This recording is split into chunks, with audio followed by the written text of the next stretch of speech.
3. Mungu uinuliwe zaidi. Pokea sifa na heshima. Baba, naomba tusimamie katika neno lako, ni katika jina la Yesu, amen. Nitaomba unisikilize na unifuatilie kwa makini. Ninajenga misingi ya muhimu sana. Andika somo, moyo wa asili uliokufa. Andika somo kwa umakini sana. Moyo wa asili uliokufa. Moyo wa asili uliokufa.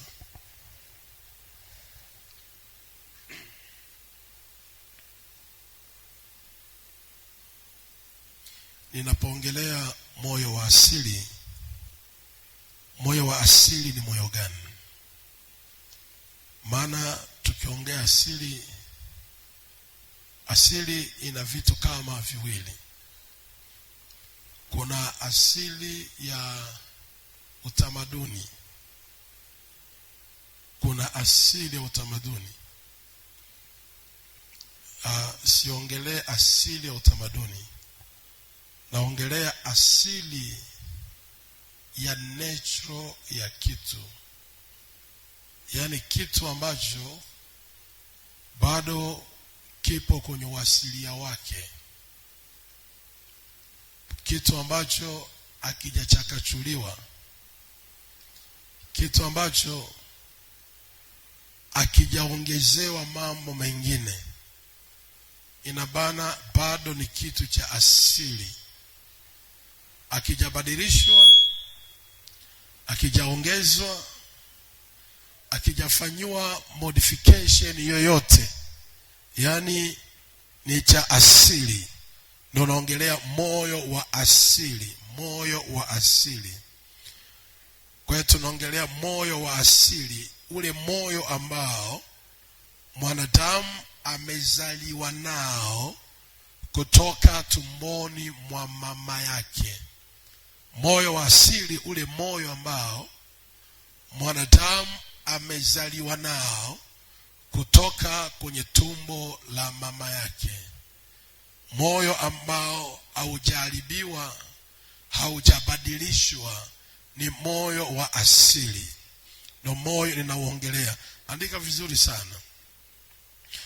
Huu moyo wa asili ndio nautafuta, ambao umekufa tayari.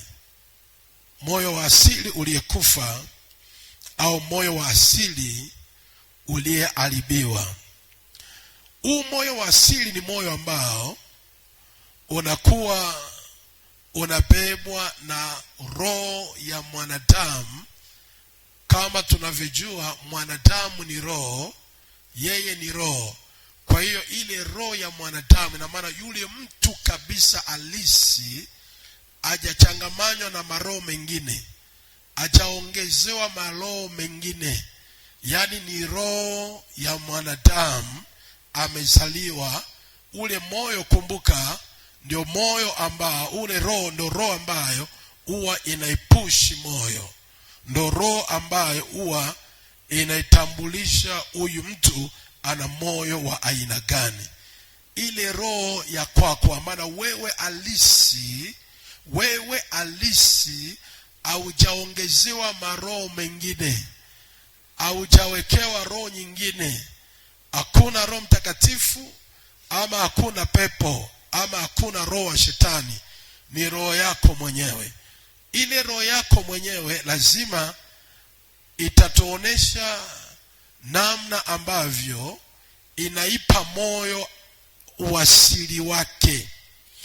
Nitafundisha kwa undani, nataka nikuweke sawa ili unielewe. Inamaanisha hivi, kwa asili mtu huyu amezaliwa na roho ya upendo. Kwa asili huyu mtu amezaliwa na roho ya upendo. Kwa sababu amezaliwa na roho ya upendo, utapata moyo wa upendo ndani yake. Ule moyo wa upendo si wa kuiga. Ule moyo wa upendo si wa kufundishwa. Moyo wa upendo ni moyo wa asili kulingana na roho yake jinsi ilivyo. Moyo wa upendo si moyo wa kuiga ama si moyo wa kufundishwa, ni moyo wa asili yake kulingana na roho yake jinsi ilivyo. Ndio natafuta huyo mtu wa asili.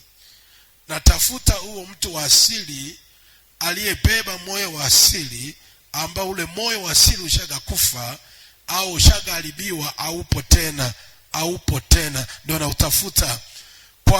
Kwa asili kuna watu ambao wana moyo wa wema. Wana moyo wa wema. Moyo wa wema hawajawiga kwa mtu yoyote, hawajautoa kwa mtu yoyote. Ni roho ya asili iliyomo ndani yake ya wema. Kwa hiyo mtu huyo anakuwa na moyo wa wema. Ni ile roho ya asili iliyomo ndani yake ya wema inamfanya mtu huyo awe na moyo wa wema, kwa sababu roho ndo inafanya mtu abebe moyo wa aina gani.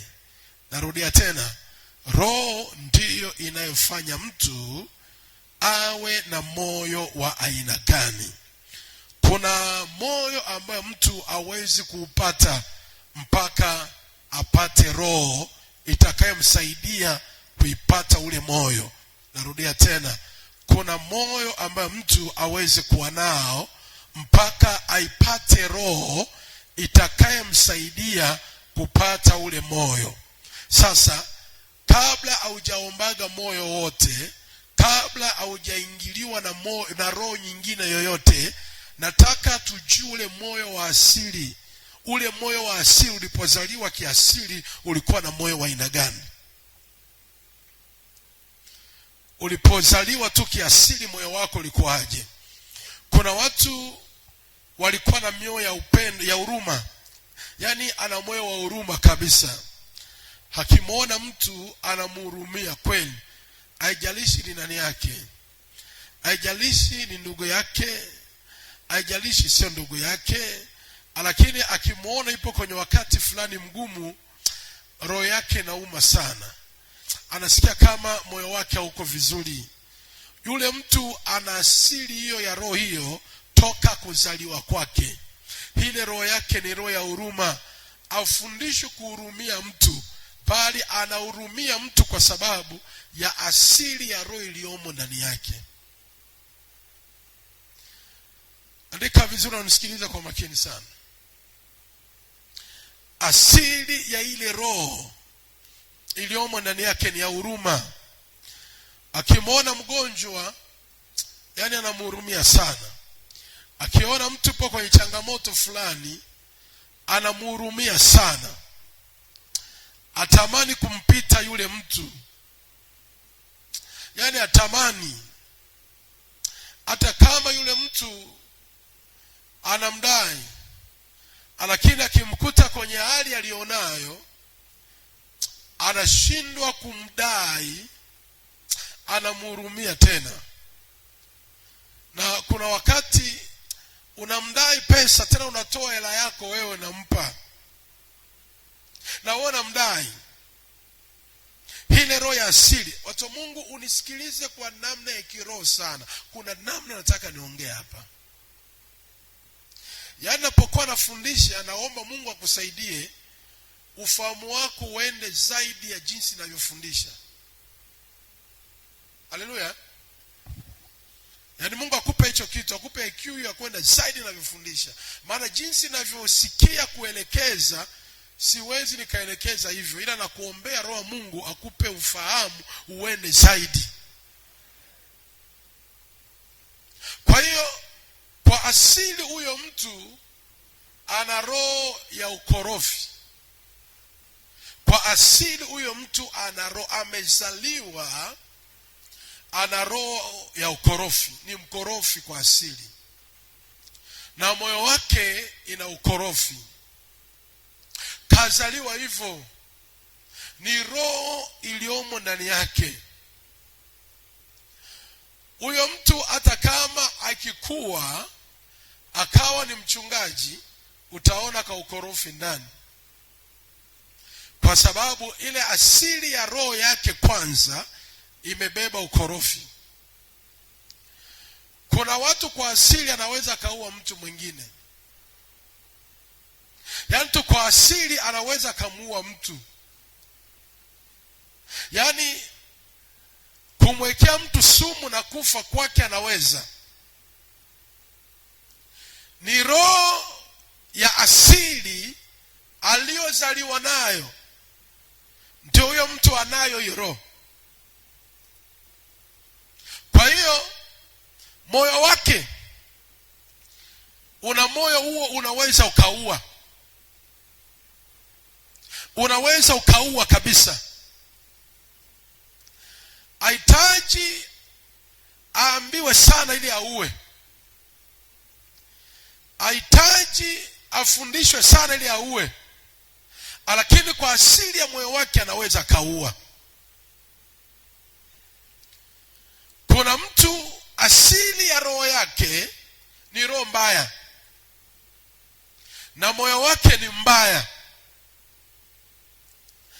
Hauhitaji kumwambia ubaya, maana ni asili ya roho yake. Kabla haijajiungamanishwa na maroho mengine, kwa asili ya roho yake ni mbaya. Huyo mtu hata kama akiwa mwinjilisti atakuwa na roho mbaya tu, kama hutaelewa hicho ninachotaka kufundisha hapa. Hata kama akiwa mchungaji utakuta ana roho mbaya. Kwa maana asili ya yeye kuwa kabla hajawa mchungaji, asili yake ya roho yake kabisa anakaasili ka roho mbaya. Kwa sababu hiyo moyo wake pia ni mbaya. Hapendi watu walumie watu. Kuna mtu kwa asili ana moyo kabisa ya uchungaji, moyo wa kukusanya, moyo wa kulea. Hata kama si mchungaji, lakini unaona anachunga watu, analisha watu, anahifadhi watu, anakaa na watu. Kwa asili ya roho ya yule mtu, ana roho ya kukaa na watu, ana roho ya utumishi, ana roho ya kukusanya. Kwa hiyo moyo wake pia uko hivyo kulingana na roho yake jinsi ilivyo. Napokuwa nafundisha hivi, nitatamani uwe unajifunza, uwe unajikagua nafsini mwako. Kabla dunia haijakuharibu sana, ulikuwa na moyo wa aina gani? Kabla haujaingia kwenye misukosuko ya kimaisha, kupambana kutafuta, ikabadilisha aina moyo wako, je, ulikuwa na moyo wa asili wa aina gani? Kuna watu wana moyo wa utajiri tu, kwa sababu roho iliyomo ndani yao ni moyo wa utajiri. Kwa hiyo utajiri haupambani sana, lakini unamtafuta. Kwa maana ana moyo wa utajiri, ile roho iliyomo ndani yake ni roho ya utajiri. Kwa hiyo apambani sana kuwa tajiri.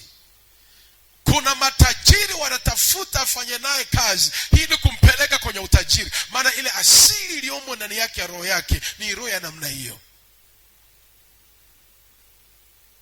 Inafanya moyo wake kuwa hivyo.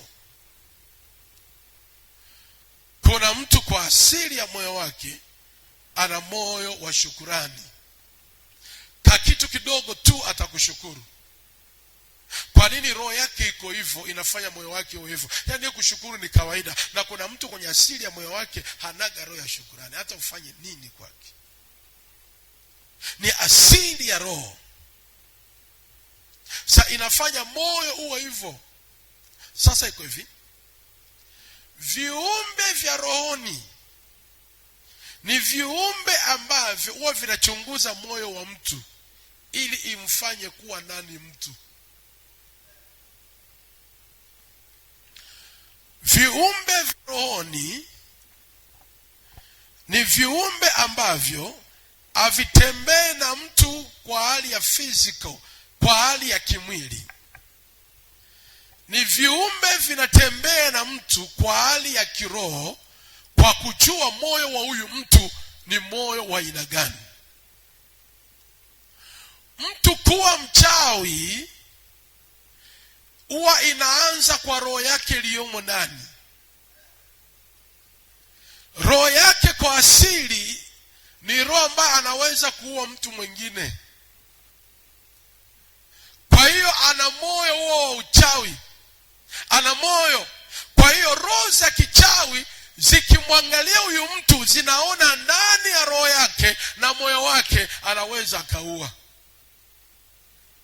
Kwa hiyo ni rahisi hizo roho zifanye kazi na huyu mtu kwa sababu ya aina ya moyo alionao wa asili toka kuzaliwa.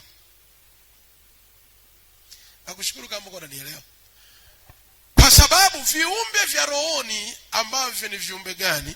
Ambavyo ni Mungu na malaika zake ni viumbe vya rohoni, ambaye ni Shetani na malaika zake ni viumbe vya rohoni. Huwa mara nyingi vinaweza vikaangalia asili ya mtu, ya moyo wake. Vikiangalia vinaweza kukupeleka kulingana na jinsi ya asili ya moyo wako jinsi ulivyo. Kwa maana moyo wa mtu jinsi ulivyo ndiyo maisha ya mtu itakavyokuwa. Moyo wa mtu jinsi ulivyo ndivyo maisha ya mtu yatakavyoweza kuwa. Tambua hili na ufahamu hili sana. Maisha yako jinsi yalivyo hapa leo inategemea na jinsi moyo wako ulivyo. Sasa viumbe vya kiroho huwa vinachunguza moyo wa mtu. Vikiona huyu moyo wa huu anaweza akaiba, watakuingizia roho ya kuiba. Roho ya huyu mtu ni roho ambayo inaweza kaua, itaingiza pia roho ya kuua ili ubebe moyo wa kuua zaidi. Na ndio maana viumbe vya rohoni havichunguzi mtu katika hali ya kimwili, vinamchunguza mtu katika hali ya moyo wake wa kiroho. Lakini mwanadamu kwa hali halisi ya kimaisha anafanya vitu katika hali ya kimwili. Na ndio maana kuna watu wanaenda jeshini kwa sababu ya ajira, aendi jeshini kwa sababu ya asili ya wanajeshi ndani yake. Lakini anaenda jeshini kwa sababu ya ajira tu. Unawakuta humo jeshini wengine wana roho za uchungaji, ukimwambia huwa hawezi.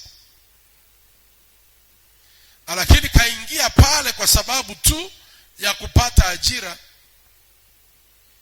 na ajira kampeleka pale. Mpeleke vitani, anashinda kufyatua risasi. Kila kimwona mtu anamhurumia, kwa maana asili ya roho iliyomo ndani yake sio asili hiyo. Kawa hivyo tu kwa sababu ya maisha, lakini sio asili yake. Nashukuru kama mnanielewa. Hebu jichunguze asili ya moyo wako, asili ni upi? Ndio unaishi nao leo, ndio unatembea nao. Kama uliwahi kupata upenyo wa mafanikio kwenye maisha yako, ni kwa sababu ya ile asili ya moyo wako ambaye Mungu aliujua, ndo akapitishia neema kupitia moyo. Narudia hii. Kama uliwahi kupata upenyo kwenye maisha yako wa mafanikio na ukawa hivyo jinsi ulivyo kwa sehemu ya kimafanikio, Mungu akuangalia kazi ulionayo. Mungu aliangalia moyo ulionao. Kupitia huo moyo Mungu aliyojua ulionao, akapitisha neema mafanikio kwa huo moyo ambao umeusahau, ambao umekufa leo. Akapitisha upenyo. Kuna vitu umevipata kwenye maisha yako kulingana ule moyo ambao ulikuwaga nao. Sasa Shetani huwa anamulika, Shetani huwa anaangalia huyu mtu. Mungu alimpenda, Mungu alimkubali, Mungu alimneemisha kwa sababu ya moyo wa namna hii. Ili kumuondolea mafanikio na ushindi, lazima tumbadilishie moyo. Kuna roho zinaingia ili kukubadilishia moyo. Ulikuwa na moyo wa upendo, umetoka ghafla. Ulikuwa na moyo wa huruma, umetoka ghafla. Ulikuwa na moyo wa utoaji, umetoka ghafla. Ulikuwa na moyo wa kusaidia, umetoka ghafla. Kuna moyo mwingine unaishi nao ambao si ule moyo ambao Mungu aliutumia kama mlango wa ushindi wako, kama mlango wa neema yako. Hebu ngeukie jirani, mwambie unatambua ule moyo wako wa asili. Anakujibu hapo kweli? Halo?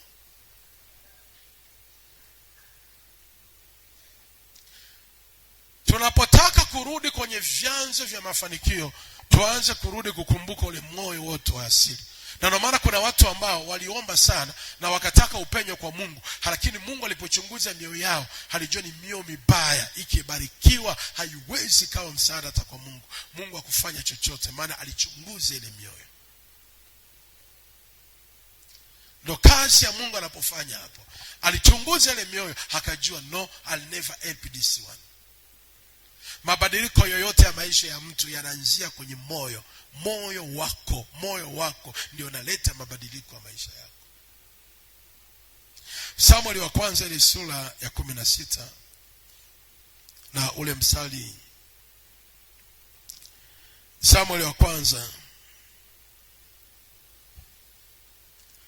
Samueli wa kwanza na ile sura ya 16.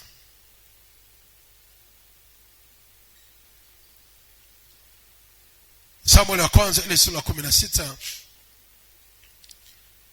Tutaanza kusoma ule mstari wa 5. Biblia imeandikwa hivi: naye akasema, naam, kwa amani nimekuja kumtolea Bwana dhabihu. Jitakaseni, njooni pamoja nami kwa dhabihu. Akawatakasa Yese na wanae, akawaita kwenye dhabihu. Mstari wa 6. Ikawa walipokuja alimtazama Eliabu, akasema, yamkini Bwana yupo hapa mbele zake. Yamkini Bwana yuko hapa mbele zake. Mstari wa ngapi? Wa 7. Lakini Bwana akamwambia Samueli, usimtazame uso wake wala urefu wa kimo chake, kwa maana mimi nimemkataa. Bwana aangalii kama binadamu aangaliavyo, maana wanadamu wanaitazama sura ya nje, bali Bwana hutazama moyo. Mstari wa 8. Ndipo Yesu akamwita Abinadamu, akampitisha mbele ya Samuel, naye akasema, Bwana akumchagua huyu. Ndipo Yesu akampitisha Shamu, naye akasema, wala Bwana akumchagua huyu. Yesu akawapitisha wanae 7 mbele ya Samuel. Samuel akamwambia Yesu, Bwana akuwachagua hawa. Kisha Samuel akamwambia Yesu, watoto wako wote wapo hapa? Naye akasema, amesalia mdogo wao, na tazama anawachunga kondoo. Basi Samueli akamwambia Yesu, tuma watu wamlete, kwa sababu hatutaketi hata atakapokuja huku. Basi akatuma mtu, naye akamleta kwao. Na alikuwa mwekundu, mwenye macho mazuri, na umbo lake lilikuwa la kupendeza. Bwana akasema, ondoka umtie mafuta, maana huyu ndiye. Huyu ni nani? Ni Daudi. Nisikilize vizuri sana. Kabla ya Daudi hajatiwa mafuta, Mungu alimtawaza Sauli kumtia mafuta kuwa mfalme wa Israeli. Na katika uchaguzi wa Mungu kwa Sauli, Mungu akumchaguaga Sauli. Ni wanadamu ndiye waliyemchagua Sauli, lakini Mungu akumchagua Sauli. Mnisikilize vizuri kanisa leo. Mungu akumchagua Sauli, lakini ni watu ndiye waliyemchagua Sauli. Kwa sababu watu walimpenda Sauli, Mungu akamtawaza Sauli awe mfalme, lakini sio mapenzi ya Mungu kumchagua Sauli. Ukifungua Samueli wa kwanza ile sura ya 15 na mstari wa 11. Samueli wa kwanza ile sura ya 15 na ule mstari wa 11. Wakati Mungu anasema, najuta kwa sababu nimemtawaza Sauli, sio nimemchagua. Najuta kwa sababu nimemtawaza Sauli awe mfalme, maana amerudi nyuma asinitafute wala akufanya nilivyomwamuru Samueli. Samueli akasikitika, akamlilia Bwana usiku kucha. Mungu akajuta kwa nini alimtawaza Samueli. Alimtawaza Sauli, kumpaka Sauli mafuta. Mapenzi ya watu yalimtamani Sauli, lakini moyo wa Sauli ulikuwa ni moyo mbaya. Sauli hakuwa na moyo wa utii. Sauli hakuwa na moyo wa kumpenda Mungu sana. Sauli hakuwa na moyo wa kumheshimu Mungu na mali zake. Sauli hakuwa na moyo wa unyenyekevu. Sauli hakuwa na moyo wa utii mbele za Mungu. Lakini kwa sababu watu walimpenda jinsi alivyo, Mungu akampaka mafuta. Biblia inaongea vizuri sana wakati Mungu anataka kuchagua mfalme sasa, ambaye amemchagua yeye kwa ajili ya mafanikio ya watu wengine, kwa ajili ya upenyo wa watu wengine. Mungu alimwagiza nabii Samueli, nenda katika nyumba ya mzee Yese, nimejipatia mfalme. Na kweli mzee Yese alipoleta watoto wake, Samueli alipoona mtazamo wa watoto wa Yese, akavutiwa na zile nyuso za watoto wa Yese kina binadamu, akavutiwa nazo. Lakini Mungu akamkataza, akamwambia, mimi siangalii sura, ijapokuwa wanadamu ni kweli wanaangalia sura. Mimi naangalia moyo uliomo ndani ya mtu, naangalia roho. Kwa nini Mungu anaangalia moyo? Akimaanisha kwamba siwezi kuleta upenyo kwenye maisha ya mtu kama haana ule moyo ambao natakiwa nifanye kwa ajili ya maisha yake ama kwa ajili ya watu wengine. Narudia, kuna mafanikio ambayo tunayapata kwa juhudi zetu, na kuna mafanikio ambayo tunayapata kwa mkono wa Mungu mwenyewe kwa sababu ya mioyo ambayo tumebeba. Haleluya. Unaweza ukapata vitu kwa juhudi, ukapata vitu kwa sababu ya kusaidiwa na mtu mwingine, lakini mkono wa Mungu haujasimama sana kukuinua pale kulingana na moyo.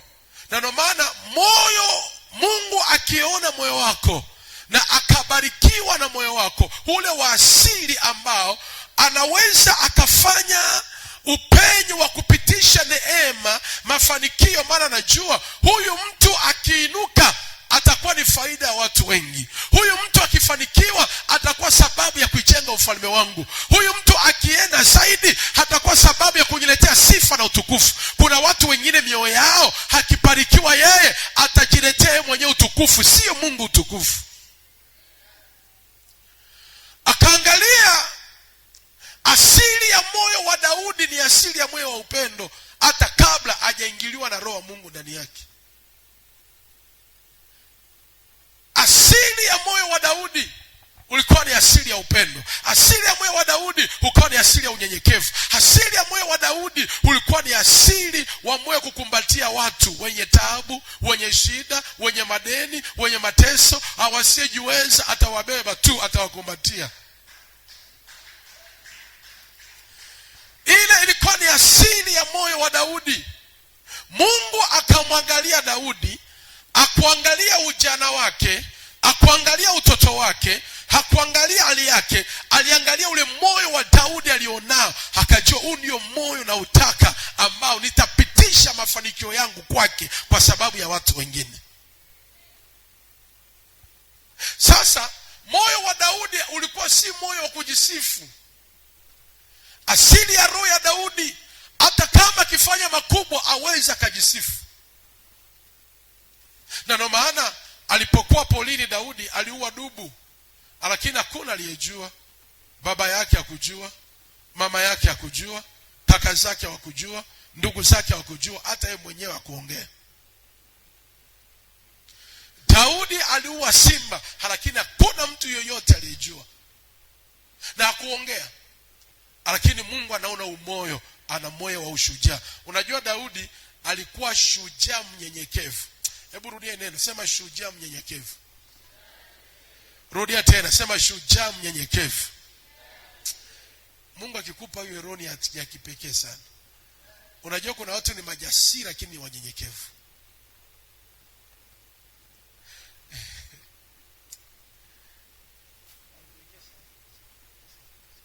Sijui naongea naeleweka na mtu. Ni jasiri lakini mnyenyekevu. Na kuna mtu ni jasiri lakini mbaya. Daudi alikuwa jasiri lakini mnyenyekevu. Anakabiliana na vita lakini bado anashuka kwa Bwana wake. Anapambana na adui lakini bado akifika kwa Sauli ni mnyenyekevu. Huo moyo Mungu aliujua. Ndio maana kuna ambaye anaweza akamnyang'anya Daudi ufalme. Kuna vitu kwenye maisha yako leo vinaondoka baada ule moyo kutoka.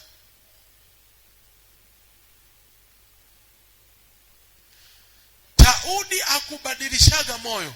Na Daudi maombi yake ilikuwa ni siku zote, Mungu chunguza mawazo ya moyo wangu. Hebu fungua Zaburi. Niko hapa nataka nitufufule moyo, ule moyo wa asili. Ule moyo. Zaburi ile sura ya 19.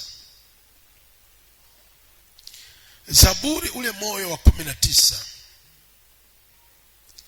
Zaburi 19.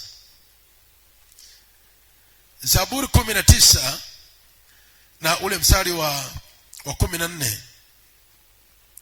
Zaburi 19 na mstari wa 10, Biblia imeandikwa, maneno ya kinywa changu na mawazo ya moyo wangu yapate kibali mbele zako, e Bwana mwamba wangu na mwokozi wangu. Maneno ya kinywa changu na mawazo ya moyo wangu. Daudi alijua mawazo ndo chanzo cha mabadiliko ya moyo. Kama kuna roho nyingine kiniingia, litakuwa na mawazo tofauti. Sasa Mungu, naomba chunguza mawazo yangu yawe na kibali, yasiwe na kibali niondolee roho haraka sana.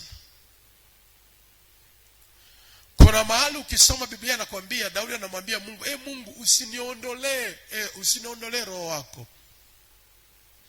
Alitambua ya kwamba siri ya Mungu kumchagua, hakumchagua kwa ajili ya uzuri aliyokuwa nao. Siri ya Mungu kumchagua Daudi alijua sikuchaguliwa kwa sababu mimi ni hodari. Sikuchaguliwa kwa sababu mimi ni mweupe. Sikuchaguliwa kwa sababu mimi ni mtu fulani. Nilichaguliwa kwa sababu ya aina ya moyo ambaye Mungu aliuona kwangu. Napoongea hivi namaanisha hivi, Mungu akukutajirisha, Mungu akukuheshimisha, Mungu akukuinua kwa sababu tu wewe ni mtu mrefu ama mfupi ama mnene ama mwembamba. Hapana, Mungu kakuinua kwa sababu ya ule moyo wa asili aliouona ndani yako. Ndio maana Mungu akakuinua. Katika maarifa na ufahamu ya mtu yoyote, lazima awe anakaa anayejua kwamba kwa nini Mungu alinipendelea. Anza kujua ni moyo gani uliokuwa nao uliofanya Mungu akupendelee.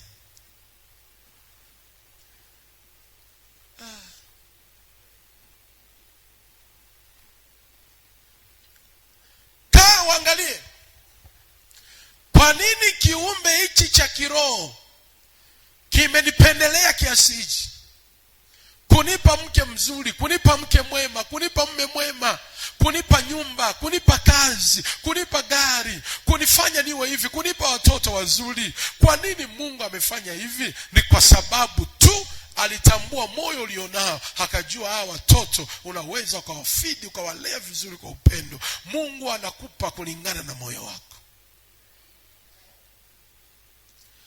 Kwa hiyo tunaona 1% ya maisha ya mtu ni moyo uliomo ndani yake. Ndio unakuwa mlango wa Mungu penya pale. Sasa asili wa moyo wako wa kuzaliwa ni asili ya moyo gani, ambayo ndio inaleta viumbe vya kiroho vifanye kazi na wewe.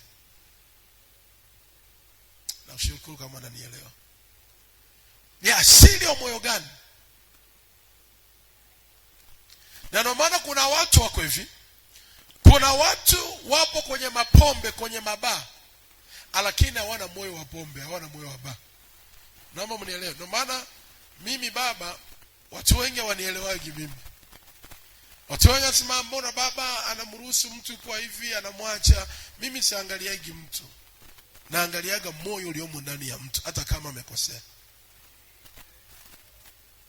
Na siku zote ukiwa na mtu wa namna hiyo, hautakuwa na hukumu, hautakuwa na lawama na watu. Kuna watu wanakosea leo, lakini si yeye, moyo wake sio hivyo. Kuna mtu anafanya vitu vya ajabu leo, lakini asili ya moyo wake sio hivyo. Na laiti akipata fursa aongee na wewe, unaweza kumshangaa. Nilikuwa na binti yangu mmoja zamani sana anaitwa Jack, hata akinisikia. Jack, ndugu yake na mama Amoni. Jack alikuwa na moyo wa Mungu sana, lakini mambo ya starehe ya dunia limkamata sana. Siku moja yuko Mbeya. Nakufukaga ishi. Siku moja yuko Mbeya, yuko gesti na mwanaume Mbeya. TV inawaka ndani. Mwanaume sio anatafuta chakula, alafu kwenye TV ile kwa kuna ruka nyimbo za kwaya. Zile nyimbo za kwaya zikaanza kupiga, akaanza kulia. Analia kanena kwa lugha umo guest, akaimpigia simu.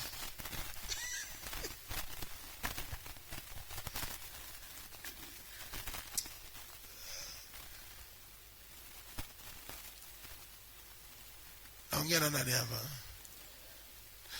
Umo akaanza kunena kwa lugha, humu iko gesi, akapiga simu usiku. Baba, ribusha baba, niko gesi baba, lakini baba, nimeona nyimbo za kwaya, anaabudu, nikasikia kwa baba niombe, Mungu anishike nimtumikie. Nikaanza kumwambia, toka sabaria. Nikaelewa asili ya moyo wa huyu mtu ni moyo wa kumpenda Mungu. To asili ya moyo wake, roho iliyomo ndani yake ni moyo wa kumpenda Mungu. Lakini maisha ya dunia yamemfanya tofauti, lakini moyo sio huo.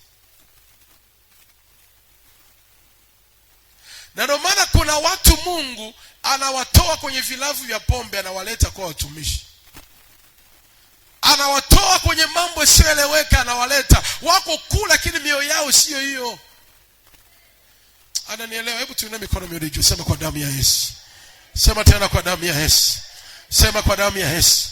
Yoyote yule aliyeshikiliwa na wachawi, aliyeshikiliwa na mapepo, waliyeshikiliwa kwenye ukahaba, kwenye ulevi, kwenye ukahaba, sema Roho Mtakatifu.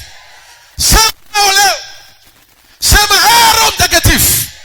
Sauti hii isikike kwenye gesi, baa, kwenye vilabu vya pombe, kwenye ukumbi wa starehe. Sauti hii isikike kwa jina la Yesu. Waje leo. Sema njoo. Sisikii sauti. Sema njoo. Sema tena njoo. Walioko polisi, walioko baa, gesi, walio na moyo wa Mungu, wasikie sauti hii. Sema njoo. Haleluya. Kuna watu wako huko, lakini roho zao zinatamani kumtumikia Mungu. Asili ya moyo wake ni asili ya moyo ambao ni ya utumishi ndani. Na ndio maana kuna watu wanaweza kuwa kwenye vifungo vya majira, wakati wa Mungu ukifika kwao ataacha ujambazi, atakuwa mchungaji. Ataacha neema ya Mungu itafanya kazi, ataacha. Sema waache kwa jina la Yesu. Haleluya. Mungu anachunguza, Mungu anaangalia. Bwana akaangalia moyo uliomo ndani ya Sauli, akasema nimejuta, huyu anifai. Daudi, nimejipatia mtumishi wangu aliyependeza moyo wangu, nami nitajenga nyumba yangu kupitia yeye, kwa maana mwaminifu kwangu. Mtumishi ambaye Mungu alichunguza moyo wa Daudi, akajua moyo. Na ndio maana Daudi alikuwa hata kama akimkosea Mungu, haendi mbali na Mungu. Yeye kuna Mungu tu. Anajua nimetenda dhambi kwa Mungu, hamkimbii Mungu, anamsogelea. Daudi Mungu akimpiga piga, haachagi Mungu. Alikuwa anamfuata mpaka ikafika hatua Daudi anasema, gongo lako na fimbo yako vyanifariji. Maana mapigo ambayo Mungu anampiga Daudi, lakini anaona ni faraja, ni baba, yeye amwachi. Angalia wewe leo, Mungu akikupiga kidogo na acha kuja kanisani. Moyo.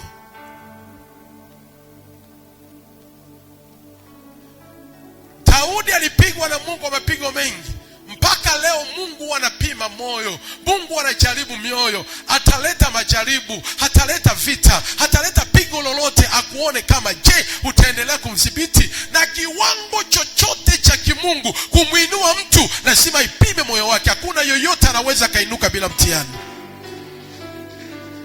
Hayupo yoyote yule ambaye Mungu anaweza kumpigisha hatua nyingine bila kumfanyia mtihani wa kujaribu moyo wake. Lazima amfanyie mtihani wa kujaribu moyo. Maana viumbe vya rohoni vinafanya upenyo kwenye maisha ya mtu ama kumharibu mtu kupitia moyo wake. Wanaangalia. Haleluya. Kama hapo jinsi ulivyo wewe mpaka leo kuwa hivyo, ni moyo wako. Ngeukie jirani yako, mwambie ni moyo wako ndio unakufelisha. Mshike mkono unielewe. Mwambie ni moyo wako ndio unakufelisha. Mshike mkono, mwambie ni moyo wako ndio unakufelisha. Mtikise kabisa kama ukaribu naye. Haleluya. Ukitaka kwanza kwenda, chunguza moyo wako. Ndio maana ndio akasema, Bwana chunguza mawazo moyo wangu. Chunguza moyo.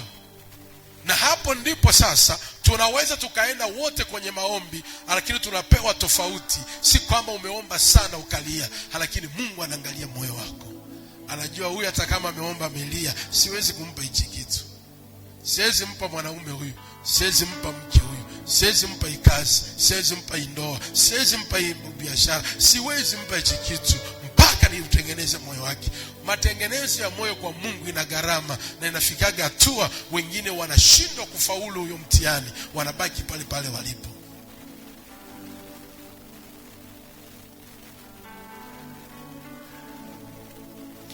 Wakati Mungu alipokuwa akipima moyo wangu, nilitambua na nikajua nipo kwenye mtihani hipi ya Mungu kunipima. Watu wa Mungu, Mungu akupe moyo wa unyenyekevu kwa jina la Yesu.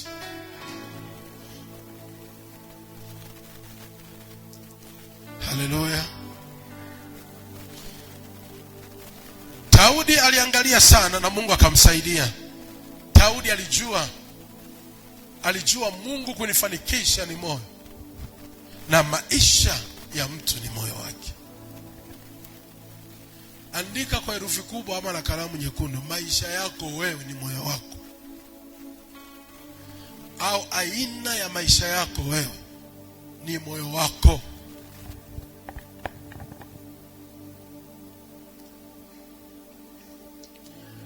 Asili ya moyo wako ni upi? Shirirebo shakatera mama nerebo koshika mama riketerebo shaba. Kuna wakati watu wanatoka kwenye hizo asili za mioyo. Ugumu wa maisha yako ulianzia pale tu ulipotaka kuacha moyo wako wa asili kwa ajili ya mapito uliyapitia, kwa ajili ya watu walivyokuumiza na kukujeruhi. Na ndio ulikuwa ni moyo ambaye Mungu alikuwa anakufanyikisha, alikuwa anakuletea vitu na mafanikio na uwezo kupitia moyo tu. Nani angempiga Daudi? Nani angempiga mfalme Daudi? Nani? Mpaka Mungu anafanya agano na mfalme Daudi kwa agano la chumvi, anatia ladha katika dunia. Hakuna mangeweza kuingilia ufalme wa mfalme Daudi. Ndio maana Yesu anaitwa mwana wa Daudi. Moyo wa tofauti sana wa Daudi. Nikiusoma moyo wa Daudi na kuwa najijaribugi hata na mimi nafsini mwangu. Mpaka nafika Mungu anamwambia Daudi, wewe ni rafiki yangu kwa sababu nimependezwa na moyo wako. Mungu anamuita Daudi rafiki, you are my friend. Nimekujaribu sana, nimekupiga sana, nimekuacha, nimefanya vyovyote vile, lakini bado mnyenyekevu haujaniacha. Kuna watu ugumu wa mioyo yao ya asili imeua maisha yao yasiende. I test you for whatever things. Nimekujaribu Daudi kwa namna yoyote, lakini wewe ni mtu wa ajabu. Sijawahi kuona mabadiliko kwako. Bado umekuwa mnyenyekevu. Nimekupiga, umeshuka tu. Umesaidia wengine, umetetea. Yani Mungu akasema wewe ni rafiki yangu. Daudi anaitwa rafiki. Unajua ni tofauti kati ya kuwa rafiki na kuwa ndugu. Naweza kawa ndugu yako nisiwe rafiki kwako. Mpaka Mungu anamuita Daudi rafiki. Kuna jinsi Mungu alianza kuishi naye kiurafiki. Sasa urafiki utajua mengi, utajua, mtacheka, mtatania.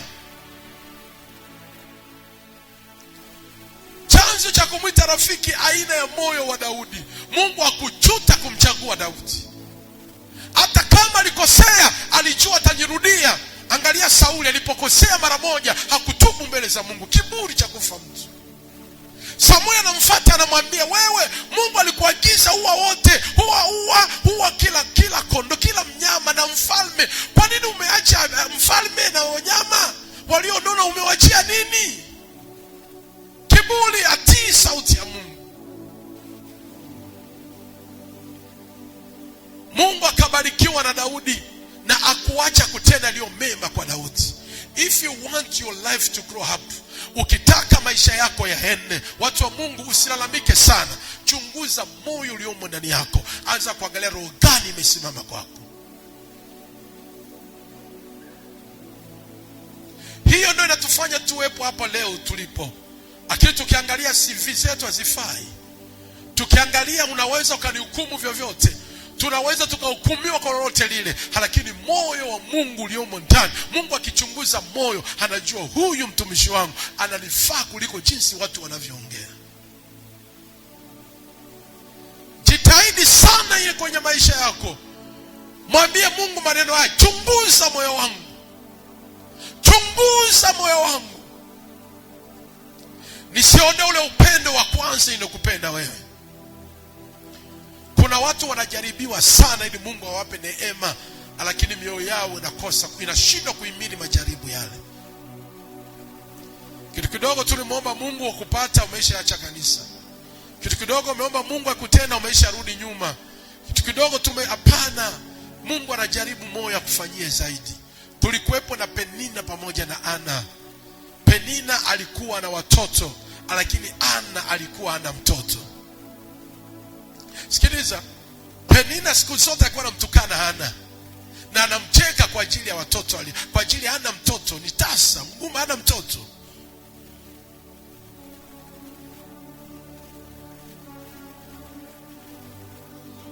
Sio maombi ya Ana ndiyo iliyompa Ana mtoto. Mnisikilize vizuri watu.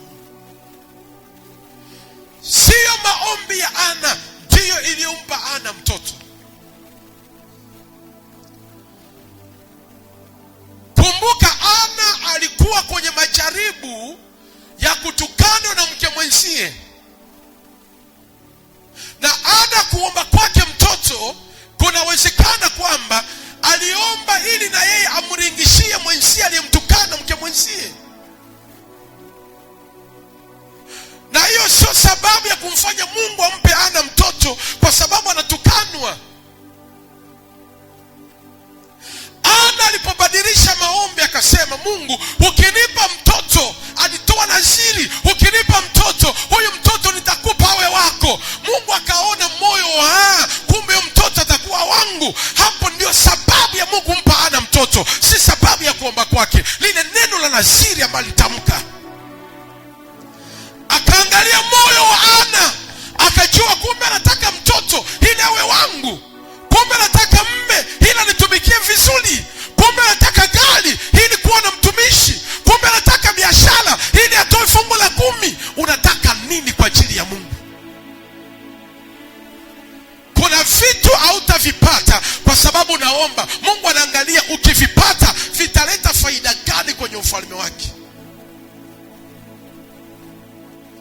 Vitainua nini? Vitafanya nini? Kuna watu uliwapa ndoa ikawa sababu ya wao kuacha huduma ama kuacha Mungu. Kuna watu walipata gari ikawa sababu ya wao kupotea. Kuna vitu unaviomba Mungu akupi kwa sababu ya moyo ulionao. Hakiuchunguza huu moyo, nikimpa kitu hichi huyu mtu anaweza kumtukana hata baba yake wa kiroho, anaweza kumdharau hata mama yake wa kiroho, anakuacha. Ana kapewa mtoto kwa sababu alivyoongea na siri yake, akasema huyu anafaa. Watu wa Mungu, kama kwenye maisha yako ukiwa na vitu ambavyo havina manufaa mbele za Mungu, vitaondoka. Nakwambia vitaondoka, nakwambia ukweli. Narudia neno, kama kwenye maisha yako ukiwa na vitu ama ukipata vitu ambavyo Mungu anufaiki navyo, vitaondoka baada ya muda si mrefu. Jitahidi kwenye maisha yako yoyote, Mungu akikubariki vitu viwe na sehemu yake ndani. Ndio maana ya fungu la 10. Naongea na kanisa. Jitahidi sana viwe na sehemu yake ndani. Asikupe hela ambayo ina sehemu yake ndani. Asikupe biashara ambayo ina sehemu yake ndani. Usiweke kiburi cha moyo kwa kusema kwani ni vya nani, si ni vya kwangu, kwani vya. Usiweke. Mungu anaangalia, katika watu wanaangalia faida duniani ni Mungu kuliko wewe mwanadamu. Ndio maana ameitwa ni Mungu wa faida. Mungu hatapanyi, Mungu hatawanyi, Mungu anatoa kwa faida.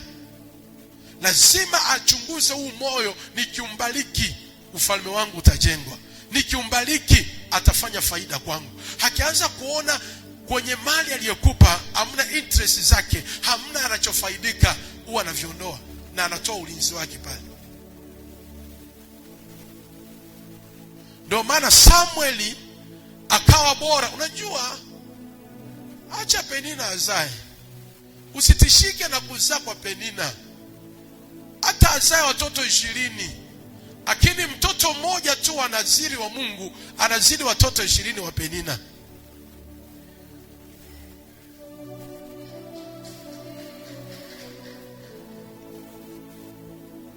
Usitishike na vitu alivyo navyo mtu. Tengeneza moyo, uchunguze ndani. Alafu Mungu akikubariki kimoja tu kinaleta heshima kuliko kila kitu. Usitamani majumba ya watu wengine. Tengeneza moyo wako. Mungu akikupa nyumba moja tu inaleta heshima nyumba 5 za watu walizonazo. Sijaeleweka hapo? Mtu mmoja apige makofi hapo. Inua mikono yako miwili juu, fumba macho. Sema, Roho Mtakatifu, chunguza moyo wangu. Shakatira baba mama yakatiri bogoshika. Sema tena, Roho Mtakatifu, chunguza moyo wangu. Chunguza moyo wangu. Sema, Roho Mtakatifu, chunguza moyo wangu leo. Chunguza moyo wangu leo. Nahitaji kwenda, nahitaji hatua. Kama kuna roho yoyote iliyevamia roho yangu ikabadilisha moyo wangu, hii wiki ni wiki yako ya kunipa roho mpya kwa jina la Yesu. Mandirabo shekenderebo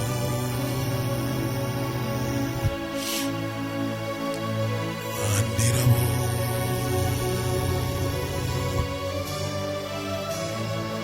shandirabo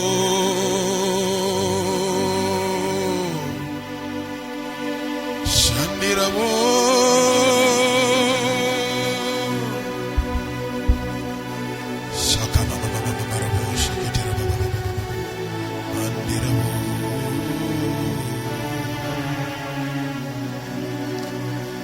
Sema, Roho Mtakatifu, nipe moyo mpya.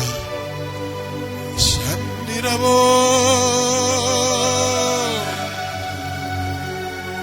Jesus. Nisikilize. Nisikilize. Nisikilize.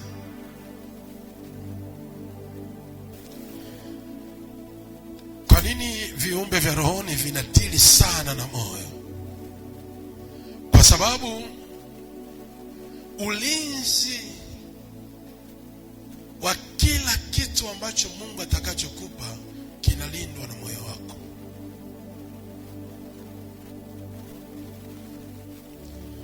Kwa nini? Andika hivi vizuri sana. Kwa nini viumbe vya rohoni vinadili sana na kuangalia moyo wa mtu, ama kuubadilisha ama kuimarisha zaidi? Kwa sababu chochote kile utakachokipata huwa kinalindwa na moyo wako.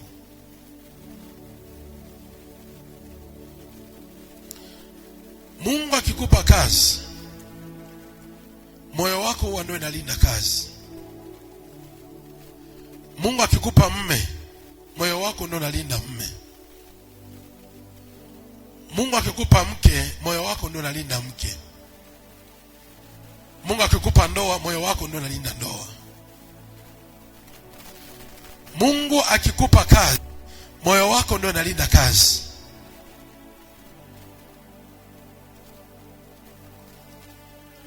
Chochote ambacho Mungu anakupa kinalindwa na moyo.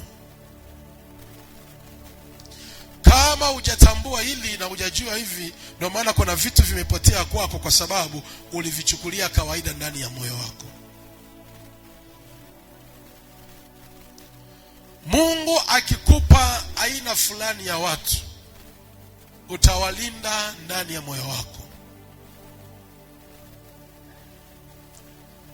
Samani ya mtu yoyote aliyoko mbele yako awekwe kwenye macho yako, anawekwa ndani ya moyo.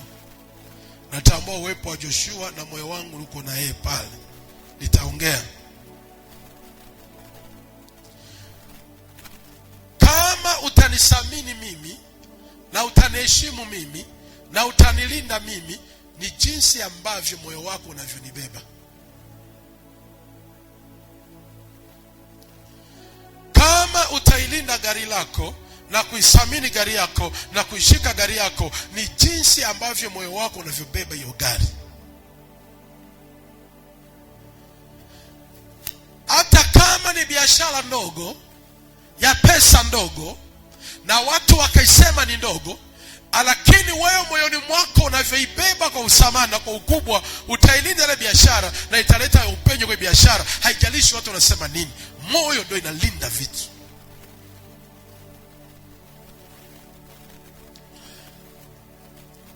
Methali ile sura ya 4, Methali ile sura ya 4, Methali ile sura ya 4 na ule mstari wa 23. Linda moyo wako kuliko yote uyalindayo, maana ndiko zitokako chemchemi ya uzima. Linda moyo wako kuliko yote uyalindayo. Ukiwa na gari, usilinde gari. Ukitaka gari ilindwe, ni moyo wako ndio uilinde kwa ajili ya kukulindia gari. Ukipata ndoa, usilinde ndoa kuangalia masimu yake manini. Ni moyo wako ndio ulinde ili kuilinda ndoa yako.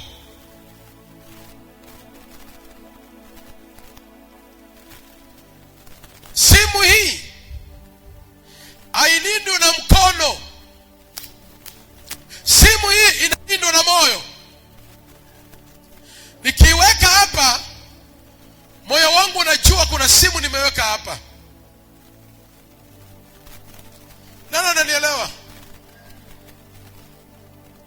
Moyo unatambua, moyo unafahamu simu yangu nimeweka hapa. Na nikiondoka, moyo utaniambia kuna kitu umesahau. Haleluya.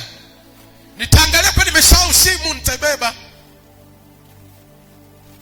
Moyo ndio unaniambia kuna mtu uko naye. Kuna mtu niko naye, ni moyo. Hata kama nikipiga hatua 2 3, nitajua moyoni mwangu kuna mtu niko naye. Na bila shaka moyo utaniambia niangalie uliye mnaongozana naye. Nikigeuka nikikuta hayupo, tatizo umejisahau moyoni. Na ndio maana Biblia inasema hivi, Mathayo ile sura ya 6, fungua Mathayo. Mathayo ile sura ya 6 mstari wa 21. Mathayo ile sura ya 6. Mathayo sura ya 6 na ule mstari wa 21 imeandikwa hivi: kwa kuwa hazina yako ilipo ndipo utakapokuwapo na moyo wako. Hazina ni nini? Ni mali, ni akiba. Hakuna mtu yoyote ambaye ameweka akiba mahali fulani alafu moyo wake usiwaze pale. Haleluya. Si unawaza uko hapa lakini moyo wako upo kumalija. Haleluya.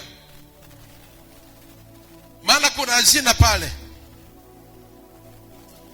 Naongea na nanielewa vizuri. Moyo ndio unalinda. Moyo ndio unalinda, hiyo ni namba moja. Moyo ndio unafanyaje? Unalinda. Ndio maana viumbe vya roho vinaangalia kwa sababu moyo ndio unalinda. Kama utamsamini Mungu na kufanya ya Mungu, ni kwa sababu moyoni mwako umemweka Mungu. Ndio maana utatenda ya Mungu, utafanya ya Mungu. Ndio maana mambo yako ni tofauti, bidii yako kuja kanisani tofauti na mtu mwingine, kwa sababu moyoni mwako umemweka Mungu. Na unajua siku fulani ni siku ya ibada, nitaenda mbele za Mungu. Moyoni mwako umemweka Mungu. Namba 2, kama viumbe vya rohoni vinachunguza moyo, namba 2 ni kwa sababu vinajua kwenye moyo ndiko chanzo cha uhai, ama ndio chanzo cha uzima. Kama viumbe vya rohoni vinaangalia moyo ili kubariki, maana vinajua kwenye moyo ndio kuna chanzo cha uhai, chanzo cha uzima.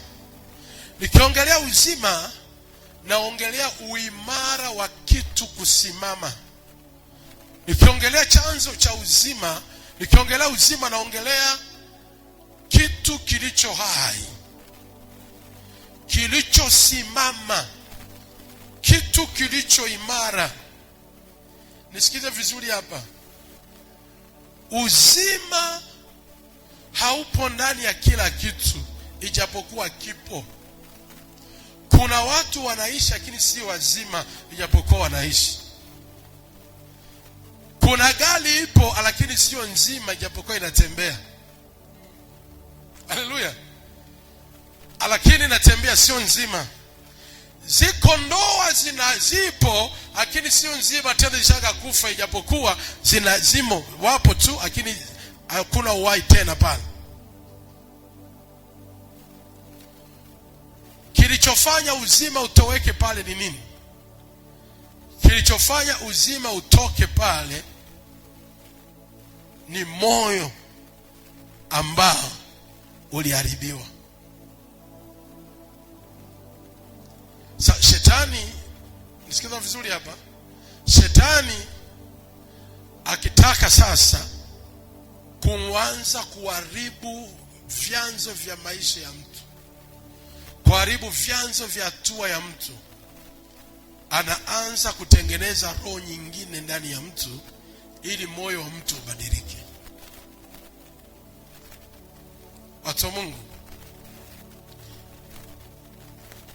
Shetani akitaka alete saa mabadiliko juu ya mtu, na mtu aache nyumba yake na huko anaiona, na mtu aache gari lake na aache huduma yake, aache ofisi yake kwa anaona, anaanza kumuumbia roho nyingine, anamwekea roho nyingine ili moyo wake ubadilike.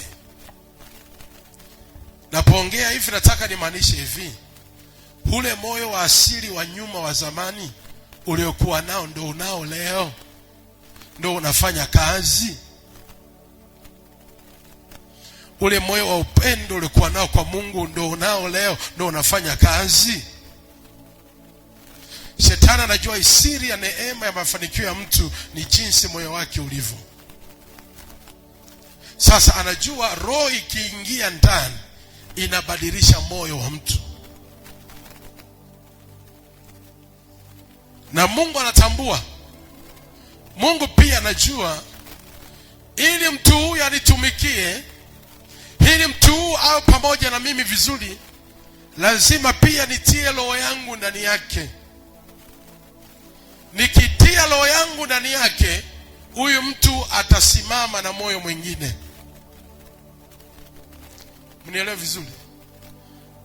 Kama leo kuna namna haujasimama vizuri na moyo mwingine wa huduma ama wa utumishi ama wa maisha fulani fulani, ni kwa sababu kuna roho fulani haijakaa ndani yako ili kusimamisha vizuri. Kama unafanya biashara unaacha, elewa kuna roho haijaingia ndani ya biashara ili kusimamisha kufanya biashara kweli kweli. Kama unamtumikia Mungu unatumika leo, utumiki, mara upo, mara tatizo kitokea unaacha, kuna roho haijaingia vizuri ya Mungu ndani itakayokufanya utumike. Nisikilize. Mungu akiniletea mimi watu, mnisikilize vizuri watu wa Mungu, sikiliza kwa vizuri. Mungu akinisogezea watu, ili hao watu wafanye kwa sehemu kama mimi, lazima sehemu ya roho yangu ikae ndani yao ili abebe moyo wa kutumika na mimi. Hamjanipata? Ananielewa ni nani? Unanielewa?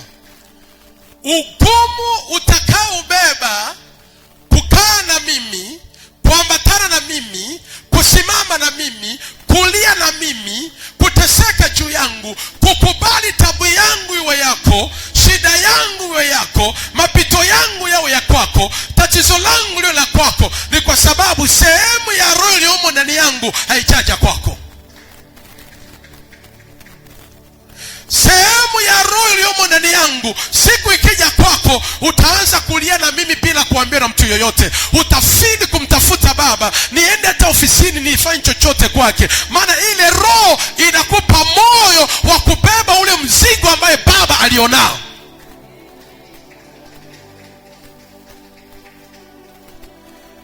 Hili Mungu kunifanya kwa mtumishi wake. Nilipokubali kwa mtumishi, kuna roho alinipa ikakaa ndani ili nikubali kumtumikia yeye, na siku hii roho ikitoka naweza nikaacha kazi yake. Na ndio maana wapo watumishi ambao ni wapo tu, lakini mambo ya Mungu ashagaacha, ile roho ishagatoka. Shetani akitaka uwe agent wake wa kufanya mambo yake, lazima atatia roho yake ndani yako ili wewe umwakilishe kufanya mambo yake hapa duniani. Ananielewa? Nipungie mkono vizuri.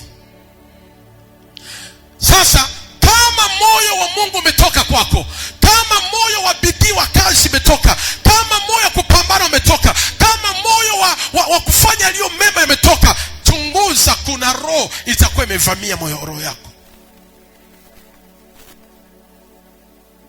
Haleluya. Ukitaka uanze kuleta mabadiliko ya kazi yako, uanze kuleta mabadiliko ya biashara yako, mabadiliko yako tena, uanze upya. Sikia nikwambia watu wa Mungu, hebu nisikilize vizuri. Kuna watu mlikuwa vizuri na Mungu, lakini ndio maana usiende kanisani kawaida. Mimi sitamani hapa hivi. This we are use the spirit here. Haleluya. Ulivoishi ukabaki sasa mshirika wa kusali, lakini ni roho tena haimo. Mama Eric, nichunguze, angalia vizuri.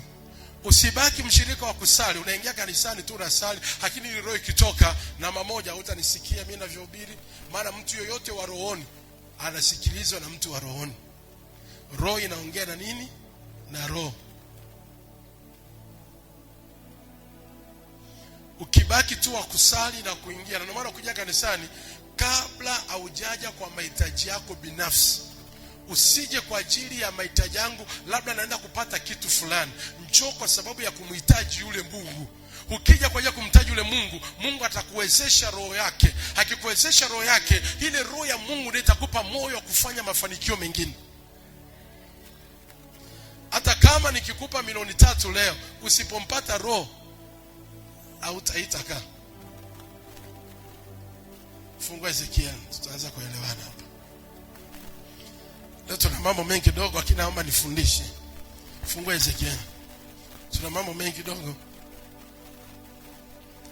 Ezekiel, umefungua ile sura ya 11. Ezekiel sura ya 11.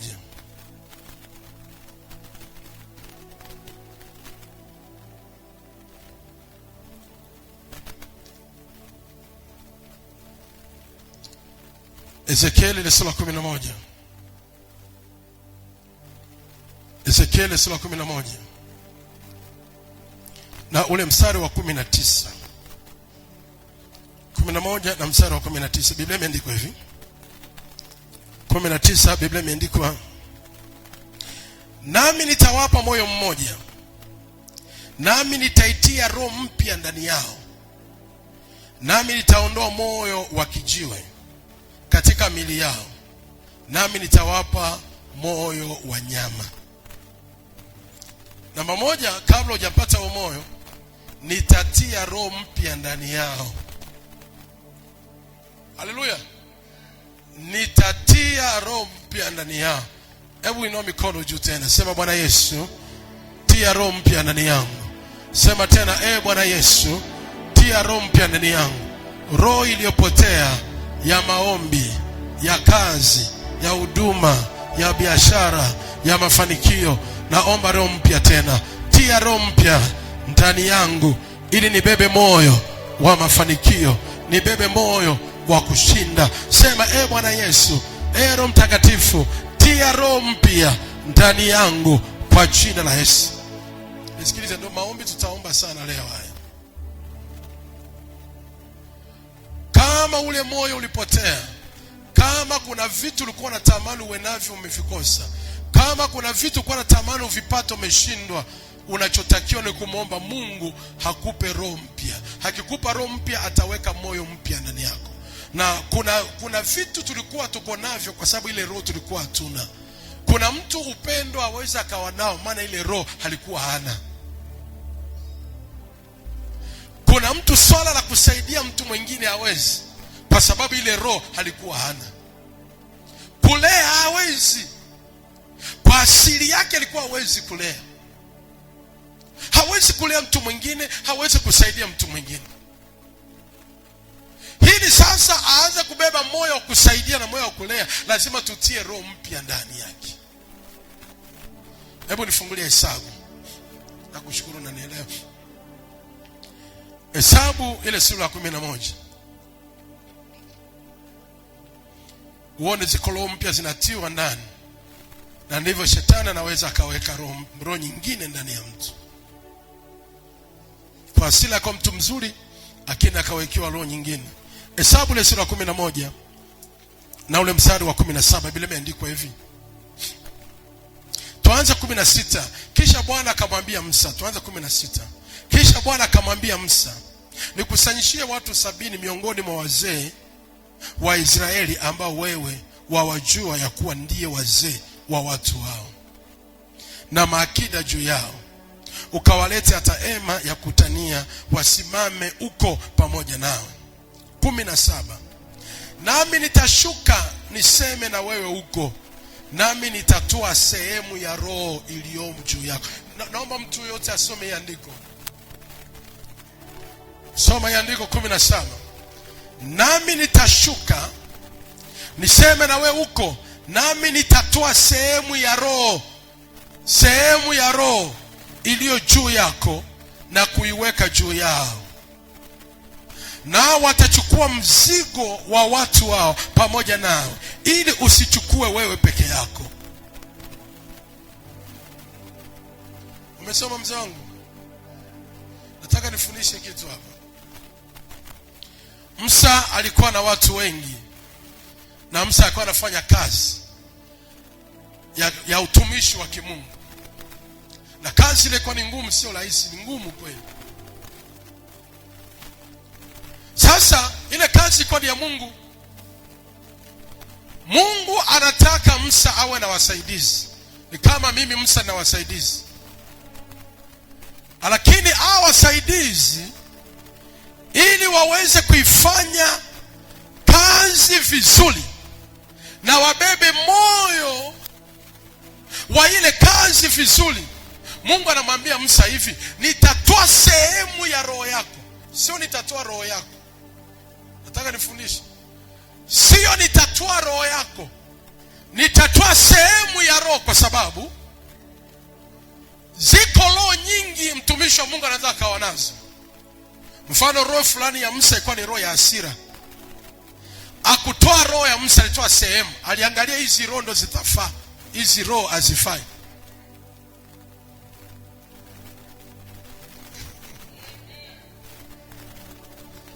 Ananena, mpige makofi.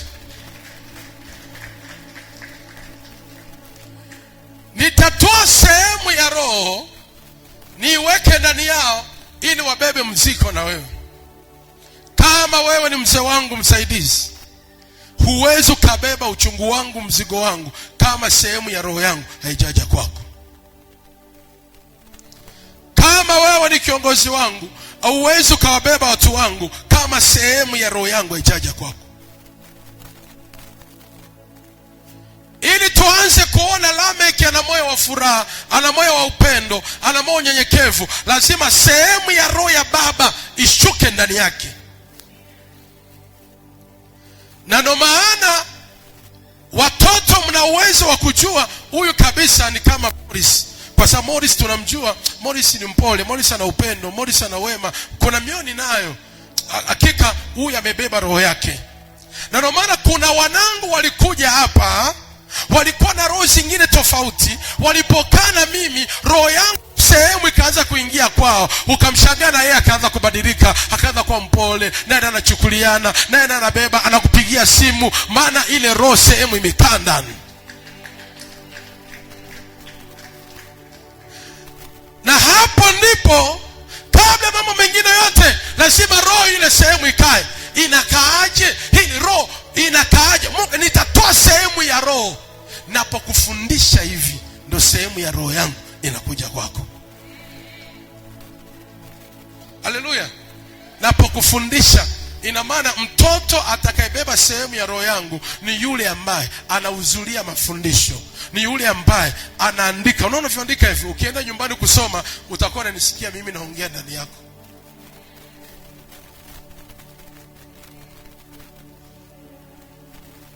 Yaani tukisoma mzee wangu, unakuwa unanisikia kana kwamba unaniona. Ukianza kunisikia na kuniona, utaanza kubeba ule upendo, ile sehemu ya roho inakaa. Na ndio maana mtu yoyote lazima utabeba kumpenda. Na ndio maana if you want neema ishuke, lazima tu mpende Morris hata kama ikoje, ili ubebe sehemu ya roho. Maana jinsi ya kubeba sehemu za roho ni mafundisho, alafu beba moyo wa upendo kwangu.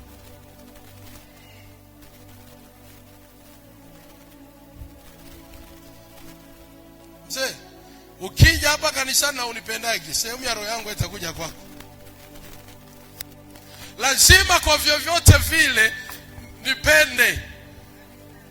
Haleluya.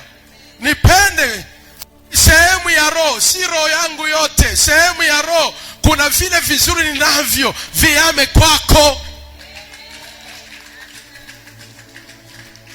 Mimi si mbaya 100%. Nina sehemu ya baraka. Ile sehemu ya roho ije kwako. Namba 1, kubali mafundisho, tulia nikufundishe. Namba 2, nipende, kubali kunipenda, moyo wako una upendo na mimi.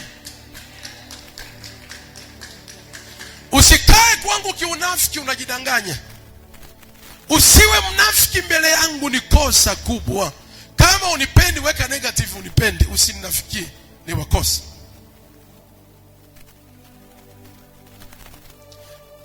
hivyo nini maana ya kanuni yangu? Nini maana ya maono yetu? Hebu niongee maono. Maono ya divine kwa hivi ni kulee nao ukalee wengine kwa kusudi ya kufikia mataifa yote.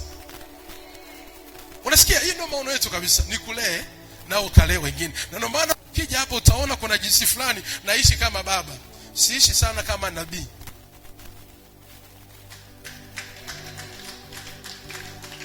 Unaelewa mzee? Yaani hii ni maono ambaye nimekulea, unashindaje kulea wengine? Ili tufikie mataifa, acha nikulee ukasimame na wewe ukalee wengine, yule naye alee wengine. Kama umefadhiliwa na wewe fadhili, kama umesaidiwa na wewe saidia, kama umebarikiwa na wewe bariki, kama umependwa na wewe penda. Tumekusogeza, kwa nini usisogeze?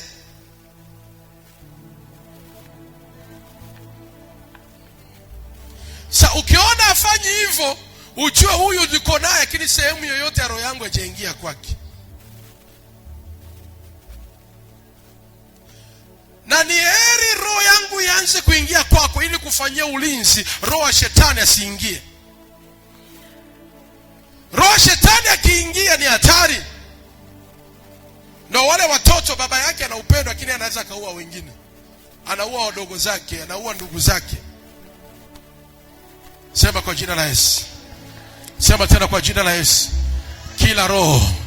Kila roho zilizobadilisha moyo wangu, kwa jina la Yesu naita moto, iayushe hizo roho. Sema naita moto, iayushe hizo roho. Inua mikono, fumba macho. Jesus.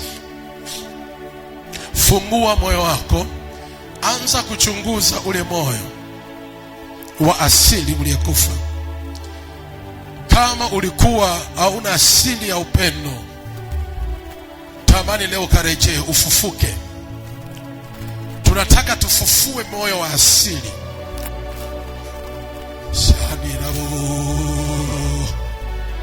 Tunataka tufufue moyo wa asili. Ule moyo wako wa asili wa biashara.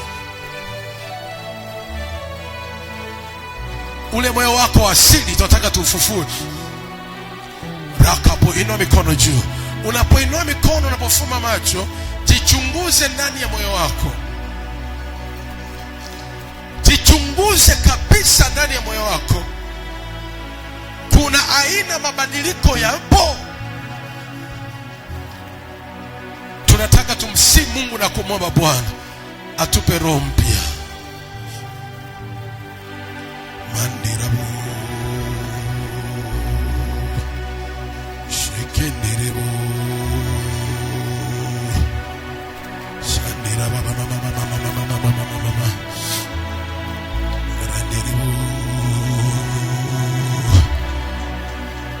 Tamani roho mpya ili kabadilishe moyo wako ukarejea upya, maana neema bado inafanya kazi, haijawahi kwenda mbali. Hapo ulipo unanena kidogo.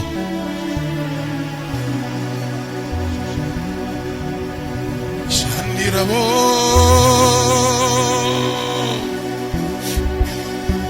Kila nira iliyokuzuia, kila nira iliyokuficha, lazima leo.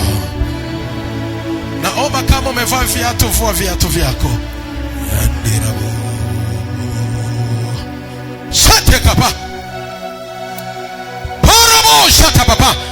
Kila maroho yaliyokung'ang'ania lazima nira ifujike. Roho za babu zako, roho za bibi yako, roho za ukoo, roho za familia lazima zipasuke.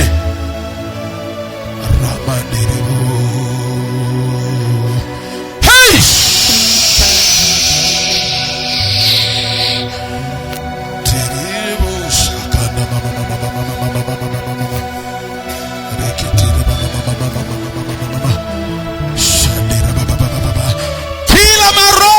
Kufaa yakabadilisha asili ya maisha yako. Ulikuwa mfanya biashara mzuri, ulikuwa mwombaji mzuri, ulikuwa mpambanaji mzuri, lakini leo moyo wako unakusemesha kila kitu ni kigumu. Kuna maroho yamekuvamia bila ukujua.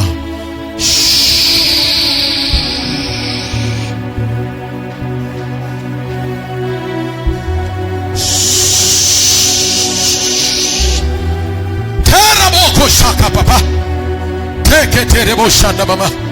Rina materebo kosha papa. Rina materebo kosha papa. Terema mama shapa.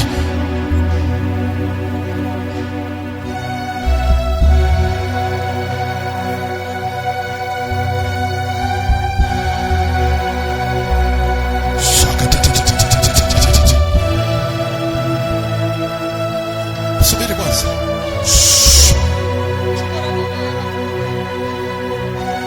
Shete kama marabo shaka papa. Tena mama marabo kushaka papa.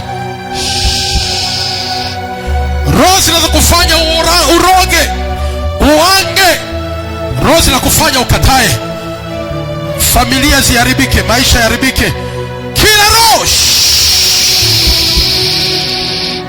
kanyaga mafuta hayo, kanyaga mafuta hayo, kanyaga miguu yako kwenye mafuta hayo, kanyaga mafuta hayo, kanyaga mafuta hayo, kanyaga mafuta hayo. Reka paterebo shapa. Huku kinena kwa lugha, usinyamaze kimya.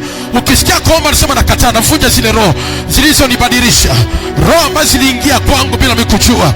Navunja zile nira, roho za mababu, roho za mababu. Shete kapapa. Rina materebo koshapapa. Shete kapapa rabo shapapa. Rina materebo shapapa. Rika tatatapa shapa. Rika mane shapa.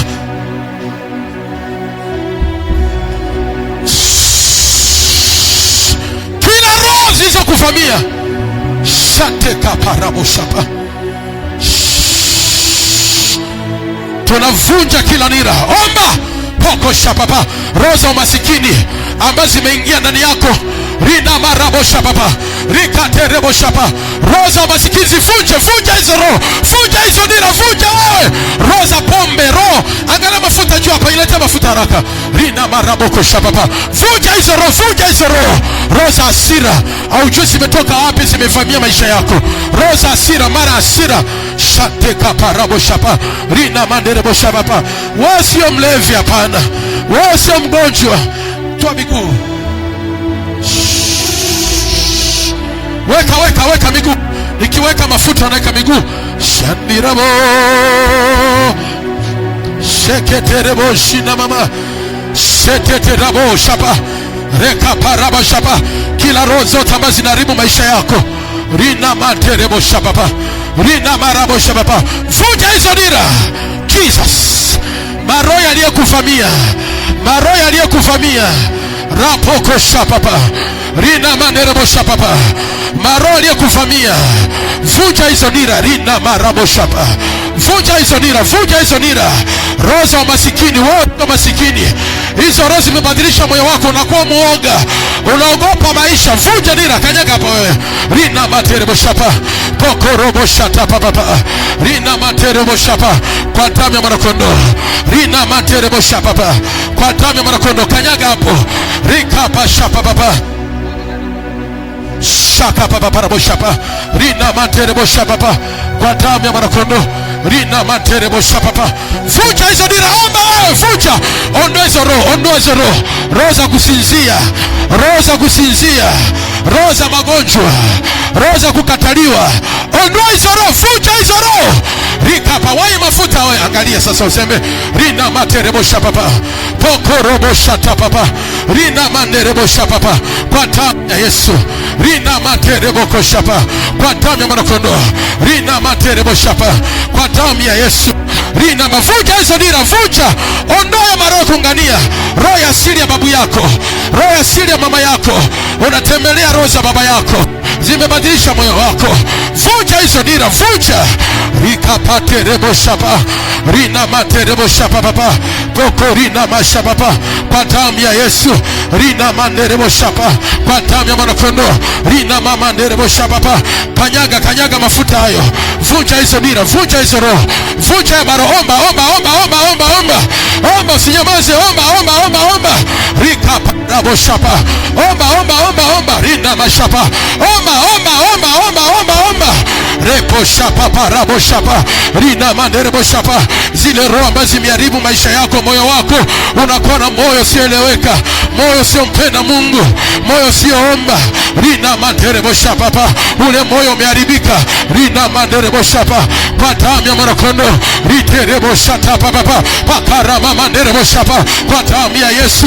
Rina manderebo shapa, pokorobo shata papa. Fuja zero, fuja maro ya magonjwa. Moyo wako unakuwa ni moyo kuumauma. Fuja zero ambazo zimekuvamia. Riterebo shapa, kwa damu ya Yesu. Rina mama manderebo shapa, pokorobo shapa papa. Rina maomba, fuja hiyo maro. Rina mashapa papa, rina rabo shapa papa, reketerebo shapa. Zile roho zote ambazo zimekutenganisha na baraka, zimekupa moyo ambao sio wako. Rina mashapa, omba. Repo shapa papa, rina manderebo shapa, omba. Reka parabo shapa, kwa damu ya Yesu. Rina manderebo shapa papa, tunavunja hizo roho ambazo zimetungangania. Rina mashapa papa, fuja. Rina marabo shapa, na chomoa ya maro kwa damu na kondoo. Na vunja hizo nira kwa damu ya Yesu. Rina marabo shapa papa, reketerebo shapa, kwa damu ya mwanakondoo. Na vunja hizo nira. Rina materebo shapa, kwa damu ya Yesu.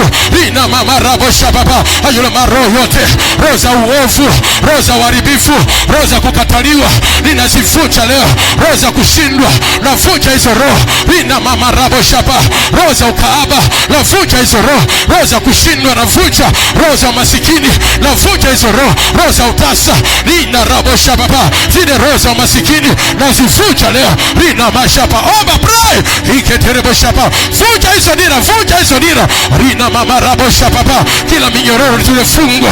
Rina maraba shapa, yale maroho yaliyoungamanishwa na sisi. Rina marabo shapa, tunavunja nira hizo. Rika parabo shapa, tunavunja hizo nira. Repo robo shapa papa, rina mama nderebo shapa papa, kwa damu ya mwanakondoo. Rika paraba shapa, vunja. Rina mashapa, kuna moyo unakuwa unaubeba ambao sio wako. Ule moyo sio wako, ule moyo mwingine sio wako. Kuna vitu unakuwa unabeba, haukuwa na moyo huo wewe, haukuwa na huo moyo. Vunja hizo roho. Rina mama rabo shapa, ile roho ya kiburi, ile roho ya zaraa, roho ya hasira, roho ya kuhisi kuchoka, roho ya kukata tamaa ambazo zimekuingia. Vunja hizo roho, pasua hizo roho. Rina marabo shapa papa, kwa damu ya mwanakondoo. Omba pray. Eketerebo shata papa, rina mama rabo shapa, zimebadilisha moyo wako. Vunja hiyo nira. Rina mama rabo shapa, kwa damu ya Yesu. Pray Jesus. Usikae kimya, omba.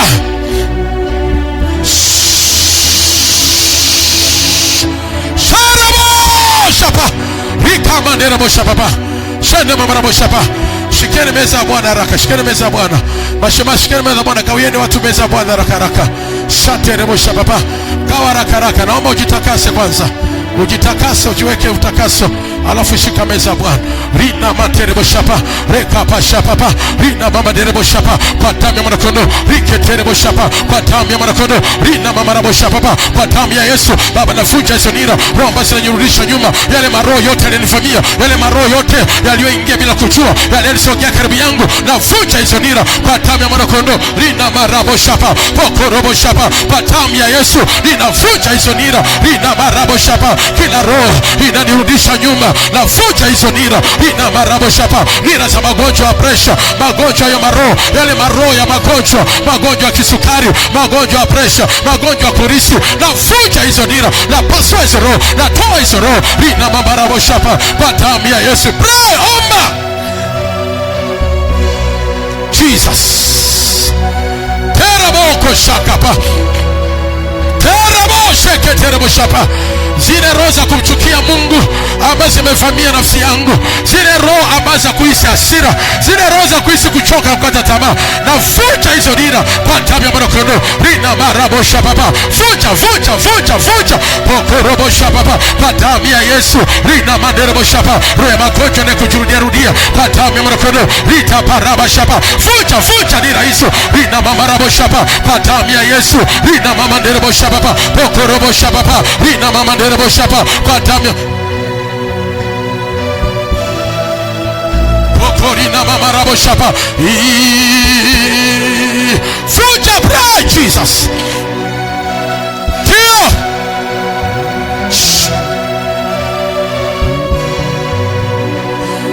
Shaka terebo shama mama rabo shapa.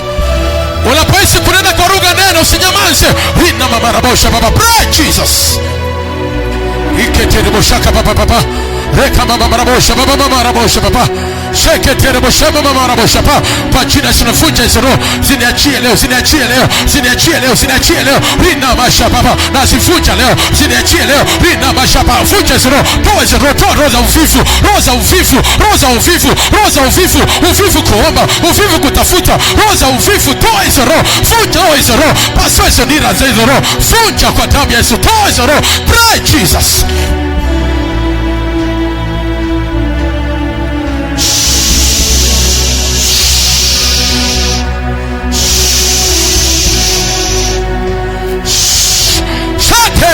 Shapa Teraboko Shekenderebo Shapa Jesus. Sandera Babarabo Shapa. Peleka damu ya Yesu haraka haraka. Poraboko Shetere mama. Mameraboko Shapa. Ninajinasua leo.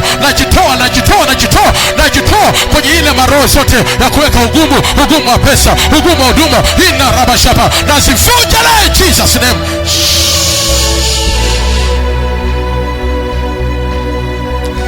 Mama nderebo shekete pokorina mama nderebo koshika papa rina mama nderebo shapa papa rina mama nderebo shapa papa dawa raka damu ya Yesu rina mama nderebo koshapa papa kwa damu ya mkono rina mama nderebo shapa papa gawa damu ya Yesu raka raka sheterebo shapa papa rina mashapa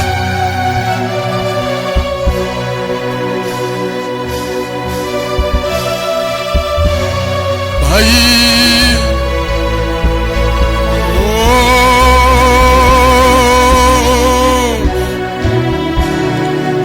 Generabo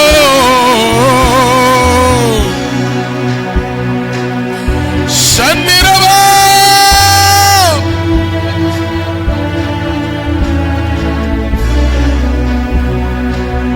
Jesus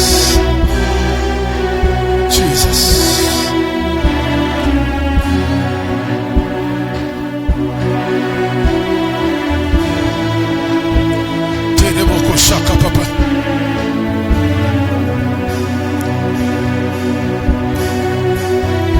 Shapa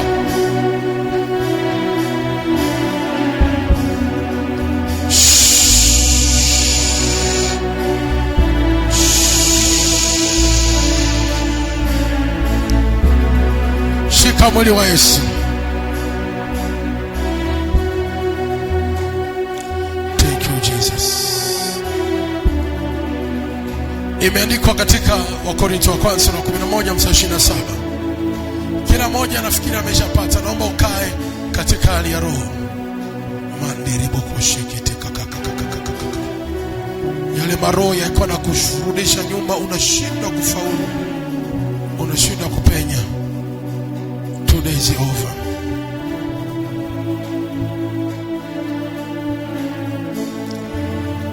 Basi kila aulaye mkate huu au kukinywea kikombe hichi cha Bwana isivyo stahili, atakuwa ni mtu mwenye hatia. Sema, Bwana Yesu, naomba utakaso wako na rehema yako iwe pamoja nami. Sema tena, Bwana Yesu, naomba rehema zako ziwe pamoja nami na utakaso wako uwe pamoja nami. Inua mkate wako juu.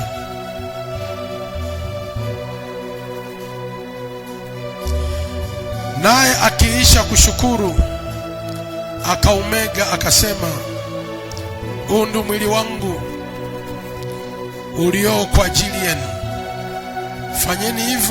Fanyeni hivi kwa ukumbusho wangu.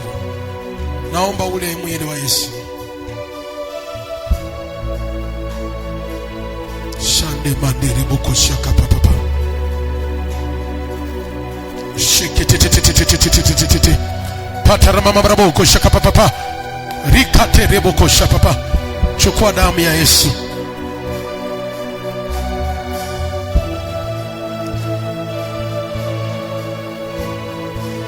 Shante karaboko shakapa. Na hivi baada ya kula akakitoa kikombe, akisema, kikombe hichi ni agano jipya katika damu yangu. Fanyeni hivi kila mnywapo kwa ukumbusho wangu. Kunywa damu ya Yesu.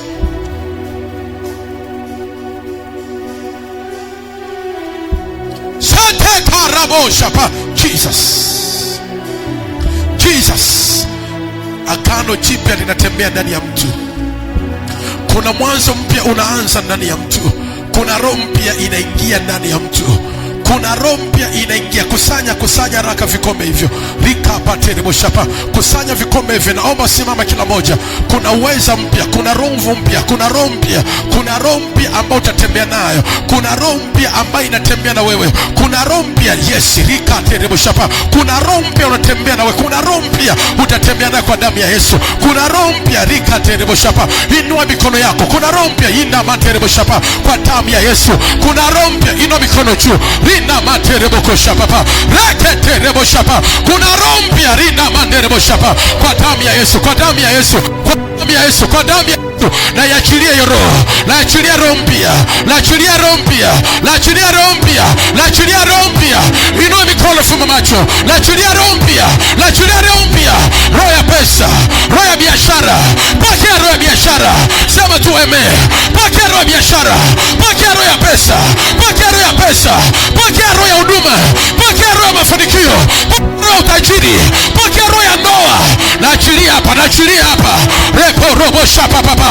Ile roho ya ndoa, roho ya ndoa, roho ya mafanikio, roho ya biashara, roho ya pesa, roho ya watu wakubwa, roho ya matumishi, roho ya utumishi, roho hiyo na achilia ndani yako. Rapo shapa papa. Rina mama rabo shapa. Pokea roho hiyo, pokea roho hiyo, pokea roho hiyo, pokea roho hiyo. Ukisi kunena kwa lugha, nena. Pokea roho hiyo. Rabo shapa. Rina mama rabo shapa baba. Pokea roho mpya, roho ya biashara, roho ya pesa, roho ya utajiri. Rina marabo shapa. Pokea hiyo, pokea hiyo. Ndio. Unapokea roho ya kazi, unapokea roho ya kuinuliwa. Naona roho ya kuinuliwa juu ya watu hapa. Unapokea roho ya kuinuliwa. Pokea roho ya ndoa, pokea roho ya mafanikio, pokea roho ya maombi, pokea roho ya ushindi, pokea Jesus. Yes.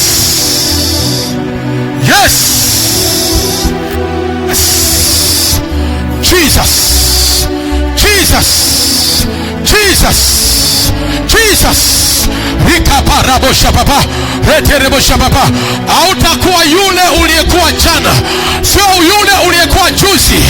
Zile roho zilizoharibu maisha yako zimeondolewa leo.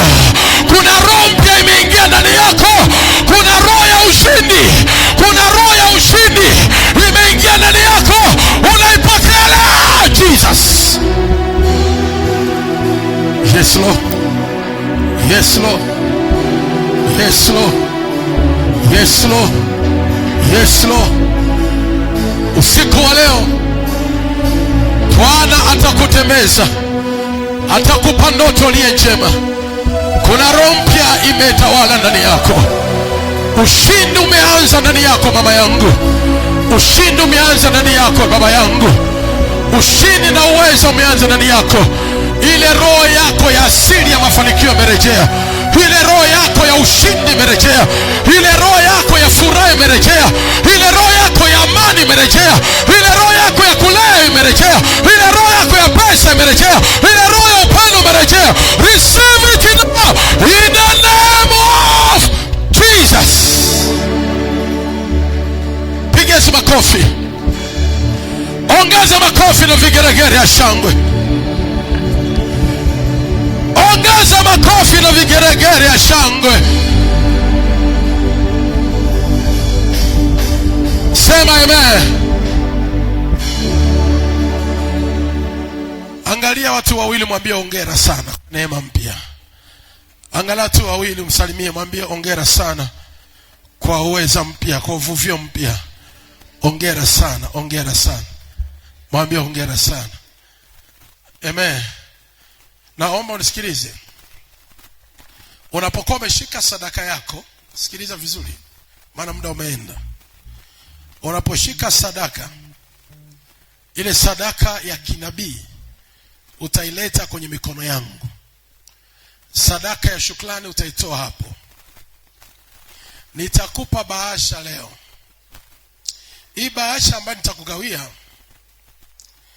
sikupi kiwango cha sadaka utakayoweka huko ndani. Utaweka sadaka kwa wewe, kwa mguso wako wa ndani. Na bahasha hii, sadaka hii inahusika hivi. Utaandika ile roho ambayo, ama ule moyo ambao unataka ufufuke tena kwako. Nani ananielewa hapa? Kama kuna moyo